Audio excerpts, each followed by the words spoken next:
ہمارے ہاں بالعموم جو نقطہ نظر ہے وہ یہ ہے کہ جی نماز کا قرآن میں ذکر آیا، نماز کو ہم نے ادا کرنا ہے، لیکن نماز ہے کیا؟ یہ سب کی سب ہمیں رسول اللہ صلی اللہ علیہ وسلم نے بتایا ہے اور کہا ہے کہ صلو کما رأیتمونی، ویسے نماز پڑھو جیسے مجھے پڑھتے ہوئے دیکھا ہے۔ گویا ایک مجمل بات تھی اور اس کی تفصیل ہمیں حدیث میں ملتی ہے۔ نماز کا تو قرآن میں صرف ذکر ہے، پڑھنی کیسے ہے، کب پڑھنی ہے، اس کے شرائط کیا ہیں، اس کی حدود کیا ہیں، یہ سب ہمیں حدیثوں میں ملتے ہیں، جس کے بعد ہم نماز پڑھ سکتے ہیں، ورنہ محض قرآن کی بنیاد پہ تو نماز کا اہتمام بھی نہیں ہو سکتا۔ ایک ایک کر کے میں چاہتا ہوں ہر پہلو کو الگ الگ واضح فرماؤں۔ آپ سے یہ بتائیے گا کہ اصطلاح جب کبھی بھی استعمال کی جاتی ہے تو عقل تو فوراً سے کہتی ہے کہ اگر نماز مخاطبین کے لیے کوئی ناواقفیت کی چیز ہوتی تو سب سے پہلے تو اللہ یہ کہتے کہ یہ جو تم مراسم عبودیت ادا کرتے ہو، کھڑے ہوتے ہو، بیٹھتے ہو، قادم میں جاتے ہو، قومہ کرتے ہو، یہ ساری چیزیں، اس کو میں نماز کا نام دے رہا ہوں اور اب تم نے یہ ایسے پڑھنی جیسے۔ لیکن قرآن مجید تو ذکر کر کے ایسے آگے بڑھ گیا کہ وہ اصطلاح بھی پہلے سے موجود ہے، سب لوگ جانتے بھی ہیں، تو پھر اس بات کی کیا حقیقت ہے کہ بھئی نماز سے تو واقف یہ حدیثوں کے ذریعے ہوگا؟ یہ بالکل بے معنی استدلال ہے، ایسا بالکل بھی نہیں۔ یعنی جن عربوں کے سامنے قرآن نازل ہوا ہے، جن کے سامنے یہ کتاب پڑھی گئی ہے، ان کے سامنے اس طرح کی بات کیوں کی جاتی جس سے وہ واقف ہی نہیں ہے؟ قرآن مجید کو تو اصرار ہے کہ وہ بلسان عربی مبین نازل ہوا ہے۔ میں تو آپ سے یہ عرض کر رہا ہوں کہ رسالت مآب صلی اللہ علیہ وسلم نے اس قرآن مجید کے نزول کی جب ابتدا ہوئی ہے اسی وقت نماز کا اہتمام شروع کر دیا تھا۔ یہ بات خود تاریخی طور پر معلوم ہے، بڑے اہتمام سے رسول اللہ صلی اللہ علیہ وسلم نماز پڑھتے تھے۔ آپ سے پہلے صحابہ کرام، یعنی رسول اللہ کی بعثت سے پہلے، ابھی آپ نے نبوت کا دعویٰ نہیں کیا تھا، اس سے پہلے بھی لوگ نماز پڑھتے تھے۔ تو قریش کے ہاں، عربوں کے ہاں نماز ایک بالکل جانی پہچانی چیز تھی۔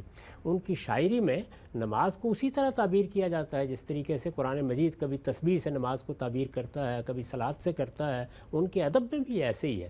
تو اس وجہ سے وہ لوگ جو عربی زبان سے واقف ہیں انہیں معلوم ہے کہ الفاظ کبھی اس طرح وجود پذیر نہیں ہوتے کہ ان کا کوئی مصداق معلوم نہ ہو۔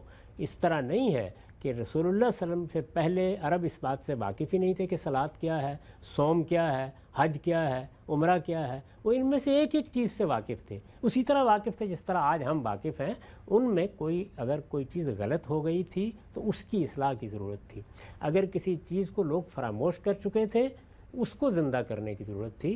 تو رسالت مآب صلی اللہ علیہ وسلم نے سب سے پہلے یہی کام کیا۔ نماز کی ابتدا ہو گئی، اس نماز کو جو اللہ کے پیغمبر نے پڑھی اور ان سے پہلے بھی پڑھی جا رہی تھی، لیکن اب اس میں اگر کوئی تجدید یا اصلاح کی ضرورت تھی تو وہ ہو گئی۔ اسی نماز کے بارے میں قرآن نے کہا کہ وہ اس نماز کا اہتمام کرتے ہیں۔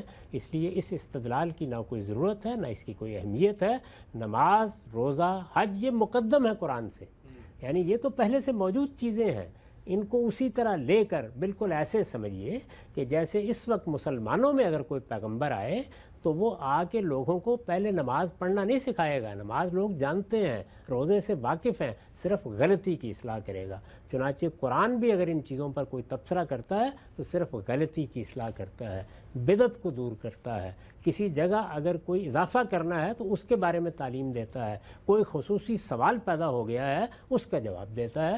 وہ ان چیزوں کی تفصیلات کو اس لیے بیان نہیں کرتا کہ اس کے مخاطبین پوری طرح ان سے واقف۔ ٹھیک، اچھا غلام صاحب یہ بتائیے گا، آپ کی نظر ذخیرہ حدیث پر بھی ہے، آپ کی اس بات کو تسلیم کر کے ہم اگر وہاں جائیں تو کیا آپ کو کہیں پہ ایسی روایتیں ملتی ہیں اس میں رسول اللہ صلی اللہ علیہ وسلم یہ فرما رہے ہوں کہ لوگوں آؤ، آج میں تمہیں پہلے دن انیشیٹ کر کے بتاتا ہوں کہ نماز کیا ہوتی ہے، اور جس طرح ہم نماز ادا کرتے ہیں ابتدا سے آخر تک، یعنی آپ نے کانوں کی لو تک ہاتھ کھڑے کرنے ہیں، اس کے بعد آپ نے اتنے ڈگری جھک جانا ہے، اس کے بعد یہ سارا، تو کیا ذخیرہ حدیث جس کے بارے میں دعویٰ کیا جاتا ہے کہ نماز تو ہمیں اس سے پوری کی پوری ملتی ہے تفصیلات، کیا وہاں پر کہیں نماز انیشیٹ ہوتے ہوئے اور ابتدا سے آخر تک پوری کی پوری تفصیل ایک ایک حکم کی ڈائنامکس کیا بتائی جا رہی ہے وہاں؟ اس طرح کی ہر چیز جو ہے وہ پہلے سے لوگ جانتے ہیں۔ حدیث کے ذخیرے میں نہ اس کے بیان کی ضرورت تھی، نہ حدیث کے ذخیرے میں یہ بیان ہوا ہے۔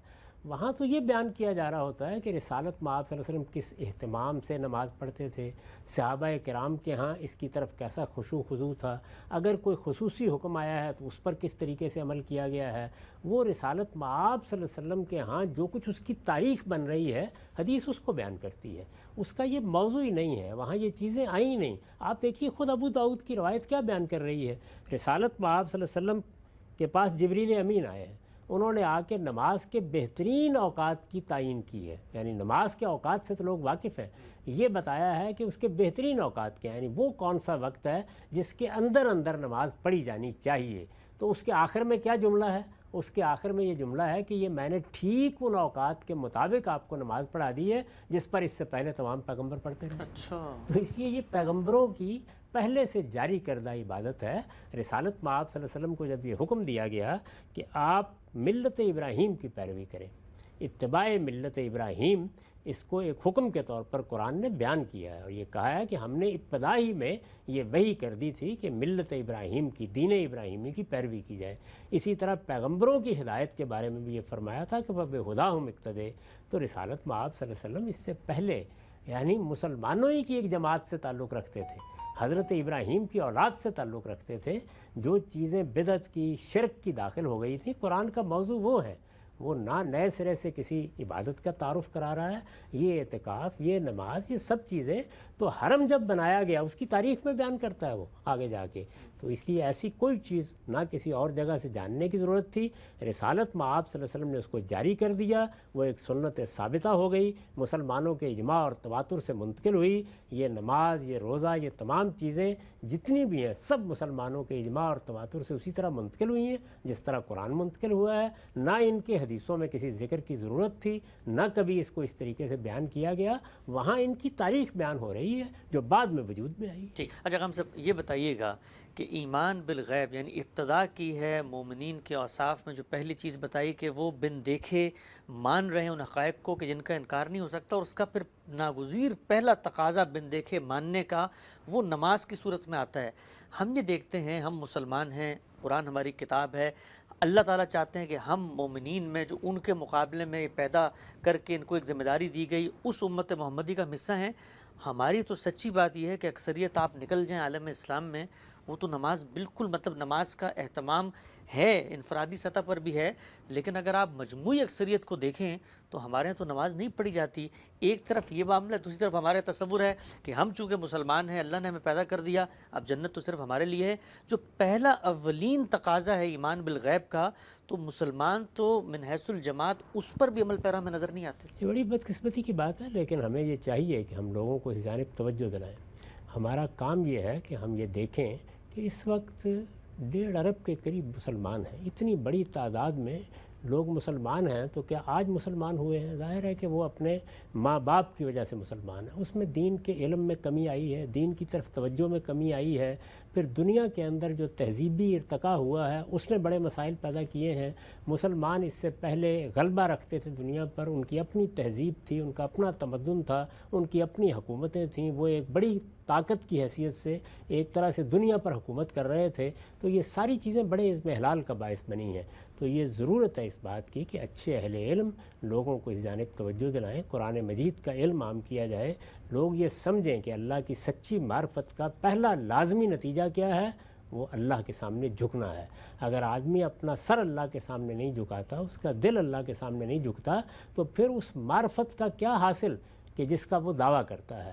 اللہ کی سچی معرفت جیسے ہی حاصل ہوتی ہے تو اللہ کے پیغمبروں کی تعلیمات سے یہ معلوم ہوتا ہے کہ 2 چیزیں لازماً انسان میں پیدا ہوتی ہیں یا ہونی چاہیے، وہ اللہ کے سامنے جھک جائے اور وہ بندوں کے معاملے میں ایک شفقت رکھنے والی ہستی بن جائے، رحمت رکھنے والی ہستی بن جائے، وہ بندوں پر کرم فرمائے، بندوں کے حقوق ادا کرے، بندوں کے ساتھ انصاف کرے، بندوں کے ساتھ احسان کرے، اور اللہ کی راہ میں جو کچھ اللہ نے اس کو دیا خرچ کرے۔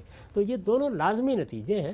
اور اگر آپ دین کو 2 لفظوں میں بیان کرنا چاہیں تو وہ کیا ہے؟ وہ 2 ہی چیزوں کا نام ہے، یعنی اللہ تعالیٰ کے ساتھ تعلق کا اظہار نماز میں ہو اور بندوں کے ساتھ تعلق کا اظہار اللہ کی راہ میں خرچ کرنے میں ہو۔ یہی وہ چیز ہے جس کو حضرت مسیح نے اس طرح بیان کیا تھا کہ تو اللہ سے محبت رکھ جیسا کہ محبت رکھنے کا حق ہے، اور اپنے پڑوسی سے محبت رکھ۔ ظاہر ہے کہ وہ کیا ہے؟ وہ انسان ہے۔ تو انسانوں کے ساتھ آپ کا تعلق خدمت کا، رافت کا، شفقت کا ہو، اور آپ ان کے لیے خرچ کرنے کے لیے تیار ہو جائیں، اور اللہ تعالیٰ کے ساتھ آپ کا تعلق رکوع کا، سجود کا، اعتراف عظمت کا، اپنا سر جھکانے کا ہو۔ آپ نماز کے لیے شوق کے ساتھ اٹھیں کہ میرے رب نے حاضری کے لیے بلایا ہے، مجھے وہاں حاضر ہونا چاہیے۔